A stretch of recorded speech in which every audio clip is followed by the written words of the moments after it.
সিমেলের বার্ষিক পুরস্কার অনুষ্ঠান হবে আগামী 15 ডিসেম্বর। রাজ্যের 84 জন শিশু শিল্পীদের পুরস্কৃত করা হবে ওই দিন। আগরতলা রবীন্দ্র ভবনের হল নম্বর 2-এ হবে অনুষ্ঠান। রাজ্যের একটি খ্যাতনামা শিক্ষা প্রতিষ্ঠান সিমেলের বার্ষিক অনুষ্ঠান হতে চলেছে আগামী 15 ডিসেম্বর। আগরতলা রবীন্দ্র ভবনের 2 নম্বর হল ঘরে অনুষ্ঠিত হবে এই অনুষ্ঠান। 84 জন রাজ্যের শিশু শিল্পীদের পুরস্কৃত করা হবে। তাছাড়া থাকবে নাচে গানে ভরা একটি অনুষ্ঠান। সিমেলের পক্ষ থেকে গত 9 এবং 16 সেপ্টেম্বর প্রতিযোগিতামূলক অনুষ্ঠানের বিজয়ীদেরও পুরস্কৃত করা হবে এদিন, জানিয়েছেন সিমেলের কর্ণধার মানস ভট্টাচার্য।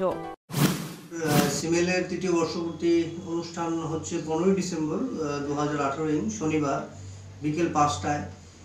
সিমেল প্রতি বছর যেমন অনুষ্ঠান করে থাকে, এই বছরও আমরা তৃতীয় বর্ষপূর্তি অনুষ্ঠান করছি এবং 9 এবং 16 সেপ্টেম্বর আমাদের বর্ষপূর্তি অনুষ্ঠান উপলক্ষে যে সমস্ত প্রতিযোগিতা করা হয়েছিল সেগুলির পুরস্কার বিতরণীয় সেই দিনই হবে। Bureau report, news vanguard.